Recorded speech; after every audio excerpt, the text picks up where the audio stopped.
Good day, everyone! My name is Regina Agustin. And I'm Jen Luna. So today, we will be doing the fun motor leads. Let's go! So ngayon, ititest na natin itong mga leads ng fan motor.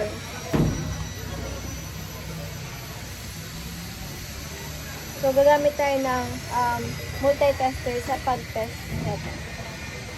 So una is identify natin kung saan yung common, then yung mga speeds, which is yung low, high, medium, ganyan. So ngayon, itest muna natin itong white, then yung pink. Alamin natin yung ohms nila.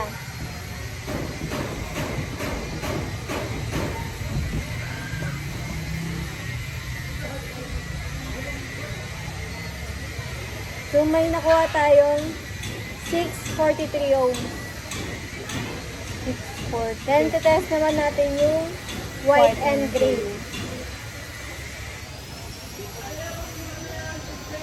So may nakuha tayong 726 ohms. Then, check na ulit natin yung white and yellow. So, may nakuha tayong 786. Then, next is yung yellow and yung gray.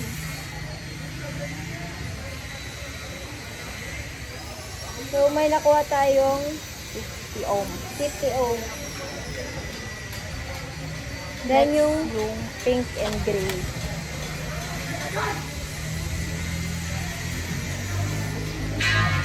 so, may nakuha tayong 90 ohms. 20 ohms. Then, yung pink Saka and yellow. yellow.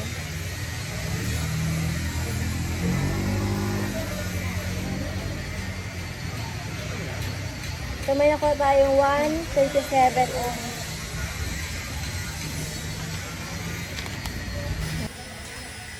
So, para ma-identify natin kung saan yung common, then yung mga speeds is, alamin natin kung saan yung part na matataas yung nakuha. So, dito is white plus pink is 643. Then, susulat natin. Ay, wait lang.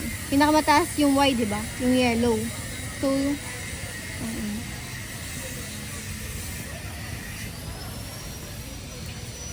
so, yan. Then, yung sumunod is white plus gray is 726. Then, yung sumunod is white plus pink equals 643. So, karamihan nating nakuha is yung white. So, yun yung magiging common natin. Then, next naman is yung pinakamataas natin nakuha is yung yellow. So, if mataas yung nakuha na ohms, is yun yung pinaka low speed. Then, yung medium naman is yung sa gray. So, yun yung medium speed. Then, yung sa high speed is yung pinakamababa natin nakuha na ohms, which is yung kulay pink. So, ganyan lang yung pag-identify ng common, then yung mga speeds. So, na-identify na natin yung mga leads. And itong common is siya yung nakakonect dun sa capacitor ng fan motor. And yung yellow, na-identify natin kanina, siya yung low. And yung gray is siya yung medium. And yung pink is siya yung high.